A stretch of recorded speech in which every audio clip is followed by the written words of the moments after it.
Hi hello అందరికీ నమస్కారం. Welcome back to Madhurimalu. ఇంకా ఎవరైనా మన ఛానల్ని సబ్స్క్రైబ్ చేసుకొని ఉండకపోతే ప్లీజ్ ఇప్పుడే సబ్స్క్రైబ్ చేసుకోండి. ఇక లేట్ చేయకుండా మన స్టోరీలోకి వెళ్ళిపోదామా? కాకపోతే ఒక చిన్న నోట్, స్టోరీ కొంతమందికి ల్యాగ్ అనిపిస్తుందేమో నాకు తెలీదు. ఈ స్టోరీ మాత్రం ఇలాగే కంటిన్యూ అవుతుంది. ఇది ల్యాగ్ అనుకున్నా మరి నేనేం చేయలేను. స్టోరీ మొత్తం వాళ్ళ గురించే ఉంటుంది. అండ్ ఒక 10 ఎపిసోడ్స్‌లో జగదీశ్వరి దేవి కుట్రలు అన్నీ సింధు మీద చూపించడం మొదలవుతుంది. సో, నచ్చకపోతే ఎవరైనా స్కిప్ చేసేయొచ్చు. ఓకేనా? ఇక స్టోరీలోకి వెళ్ళిపోదాం. 'ఉంటా నీ జతగా' ఎపిసోడ్ 27. సరే అంటూ చెప్పడంతో కొంచెం సేపు అందరితో మాట్లాడి, ఆ తర్వాత రెస్ట్ తీసుకోవడానికి అర్జున్, సింధు రూమ్‌లోకి వెళ్ళిపోయారు. కమలాక్షి వాళ్ళు కూడా కొంచెం సేపు నిద్రపోవడానికి పిల్లల్ని తీసుకొని ఇంకొక రూమ్‌లోకి వెళ్ళిపోయారు. ఏంటి సార్, బయట బాగా నవ్వుతున్నట్టున్నారు? మీరు నా చెల్లి కలిపి నాకు పనిష్మెంట్ ఇస్తారా? అంటూ చీర నడుముకి దోపుకొని భర్త వైపు చూస్తూ అడిగింది సింధు. అర్జున్ భార్య వైపు చూసి నవ్వుకుంటూ, ఇప్పుడొక పనిష్మెంట్ ఇస్తా, తర్వాత నా చిట్టి మరదలతో కలిపి ఇంకో పనిష్మెంట్ ఇస్తా అంటూ భార్యని తన మీదకి లాక్కున్నాడు అర్జున్. అర్జున్ గారు, ఏం చేస్తున్నారు? ఇది మన ఇల్లు కాదు అంది సింధు భర్తని దూరం తోస్తూ. ప్లేస్తో సంబంధం లేకుండా నన్ను పూర్తిగా మాయ చేసి పడేస్తున్నావు కదా రాక్షసి, అడిగాడు అర్జున్ అచేతనంగా కనిపిస్తున్న భార్య నడుము వైపు చూస్తూ. అబ్బా, మీ చూపులన్నీ అక్కడే ఉన్నాయి, కొంచెం సేపు రిలాక్స్ అవుతారు అని చెప్పి అమ్మకి చెప్పాను, అప్పుడే టిఫిన్ చేయొద్దు అని. మీరు చూస్తే అసలు రిలాక్స్ అవ్వాల్సిన పనే లేదు అన్నట్టు బిహేవ్ చేస్తున్నారు. కొంచెం సేపు పడుకోండి అర్జున్ గారు అంది సింధు తన చీరని సరి చేసుకుంటూ.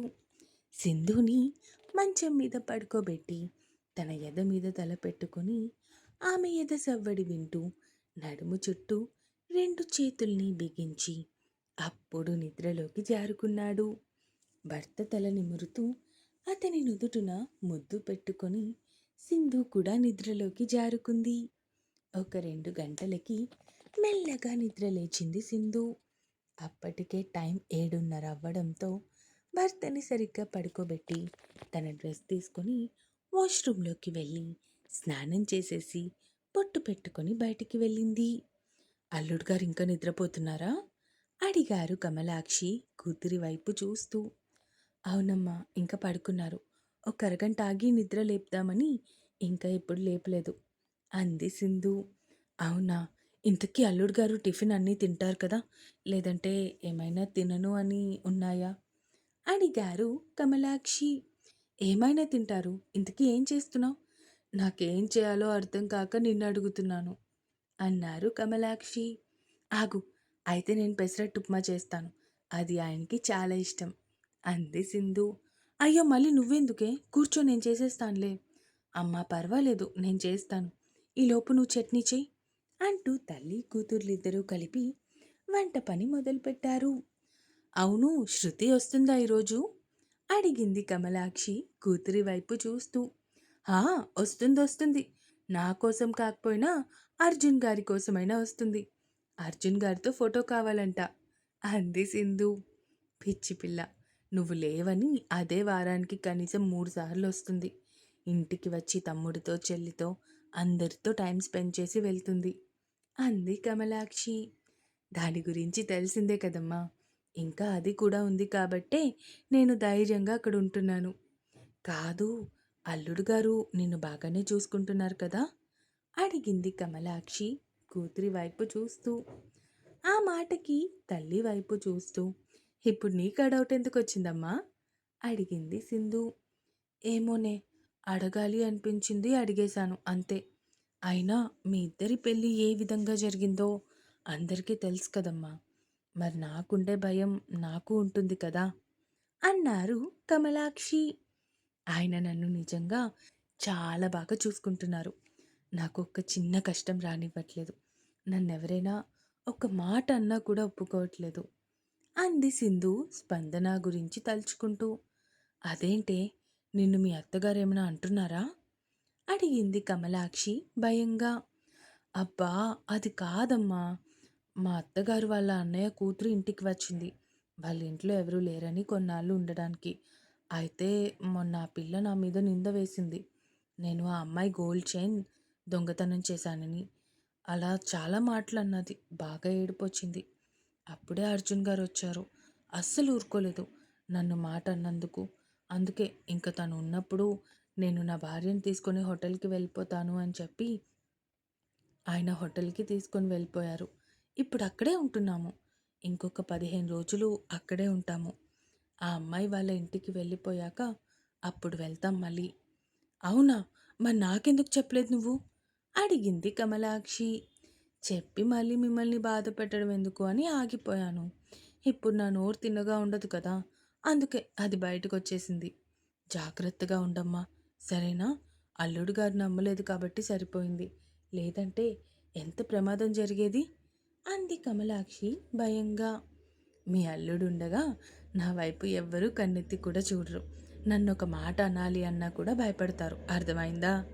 అంటూ ఉప్మా చేసేసి 4 కప్పుల్లో కాఫీ పోసి, ఒకటి తల్లికి ఇచ్చి 2 కప్స్ పట్టుకొని అక్కడి నుంచి బయటికి వచ్చింది.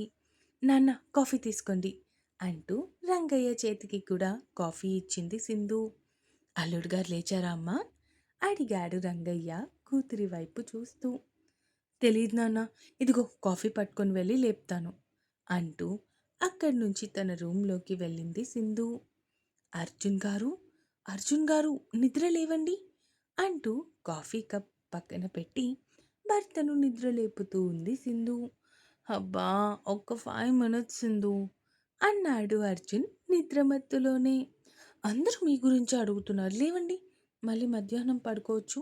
కాకపోతే అంటూ భర్తని నిద్రలేపి కూర్చోబెట్టింది సింధు. రాక్షసి! ముద్దుగా తిట్టుకున్నాడు భార్యని. మీ రాక్షసినే కదా! కాఫీ తీసుకోండి ముందు అంది సింధు భర్త చేతికి కాఫీ ఇస్తూ. ఆ కాఫీ స్మెల్ చేస్తూ ఆహా! నా పెళ్ళాం చేతి కాఫీ అమృతంలా ఉంటుంది అన్నాడు అర్జున్. చాలు చాలు పొగడ్తలు ఇప్పటికే చాలా ఎక్కువైపోయాయి. ముందు మీరు వెళ్ళి ఫ్రెష్ అయ్యండి. మీ డ్రెస్ తీసి పెడుతున్నా అంటూ టవల్ డ్రెస్ అన్నీ తీసి పెట్టేసి బయటికి వచ్చేసింది సింధు. ఇక మళ్ళీ నేరుగా కిచెన్లోకి వెళ్ళిపోయింది. అక్కడ కమలాక్షి చట్నీకి పోపు పెడుతూ కనిపించడంతో తల్లి పక్కన కిచెన్ గట్టు మీద కూర్చొని కాఫీ తాగుతూ తల్లితో మాటలు చెప్పడం మొదలుపెట్టింది. ఇంకేంటి మరి? తొందరలో నేను అమ్మమ్మనయ్యే అవకాశం ఉందా? అడిగింది కమలాక్షి ఓరకంట కూతురి వైపు చూస్తూ. ఆ మాటకి సింధు తడబడుతూ అంటే అమ్మా అది నా ఎంబీఏ ఇక్కడ మధ్యలోనే ఆగిపోయింది కదా! సో, మిగతాది అక్కడ చదవడానికి ఆయన అడ్మిషన్ తీసుకున్నారు. సో, ఎంబీఏ అయిపోయాక అప్పుడు ఆలోచిద్దాం అనుకున్నాము అంది సింధు. అంటే ఇప్పుడు నువ్వు అల్లుడు గారు దూరంగా ఉంటున్నారా? అడిగింది కమలాక్షి. అంటే మీ అల్లుడి అంగీకారంతోనే అంటున్న కూతురి వైపు సీరియస్గా చూస్తూ ఉంది కమలాక్షి. సింధు, నువ్వు చిన్న పిల్లవి కాబట్టి చెప్తున్నా. ఇలాంటి విషయాల్లో భర్తని మనం దూరం పెట్టకూడదమ్మా. అది ఇప్పుడు కాకపోయినా ఎప్పటికైనా మన కాపురం మీద దెబ్బతీస్తుంది. నీకు తెలుసు కదా సుజాత అక్క కాపురంలో ఏం జరిగిందో? వాళ్ళ ఆయన వేరే అమ్మాయితో అక్రమ సంబంధం పెట్టుకున్నాడు. ఎందువల్ల అని ఆరా తీస్తే తెలిసింది. సుజాత అబ్బాయిని దూరం పెట్టిందని చదువు సాకు చెప్పి. వద్దు తల్లి, బంగారం లాంటి జీవితాన్ని నువ్వు నాశనం చేసుకోకు అంది కమలాక్షి భయంగా. అమ్మా, అర్జున్ గారు అలాంటి వారు కాదమ్మా. ఆయన బంగారం. అతను బంగారమే. కానీ నీకెలా చెప్పాలి తల్లి? ఆ విషయాల్లో ఎంతటి మంచివాడైనా సరే, ఏదో ఒక బలహీనమైన క్షణం ఉంటుంది. ఆ క్షణంలో వాళ్ళకే తెలియకుండా ఒక తప్పటడుగు వేసేస్తారు. ఆ ఒక్క అడుగు తర్వాత తర్వాత కొన్ని వేల అడుగుల దూరాన్ని పెంచేస్తుంది మీ ఇద్దరి మధ్య. మీ ఇద్దరి వైవాహిక జీవితం మధ్య. అందుకే ఒకవేళ నువ్వు నీ చదువు పూర్తవ్వకుండానే తల్లివి అయినా కూడా నీ చదువుకి ఎలాంటి ఆటంకం ఉండదు. ఎందుకంటే ఎలానో ఇంకొక 6 నెలల్లో నీ చదువు అయిపోతుంది కదా! కాబట్టి భర్తని దూరం పెట్టకమ్మా. నేను నీ గురించే, నీ మంచి గురించే చెప్తున్నాను అంది కమలాక్షి కూతుర్ని బుజ్జగిస్తూ. తల్లి మాటలకి ఆలోచనలో పడిపోయింది సింధు. ఏం ఆలోచిస్తున్నావు? నా మీద కోపంగా ఏమైనా ఉందా? అడిగింది కమలాక్షి అనుమానంగా. అలా ఏం లేదమ్మా.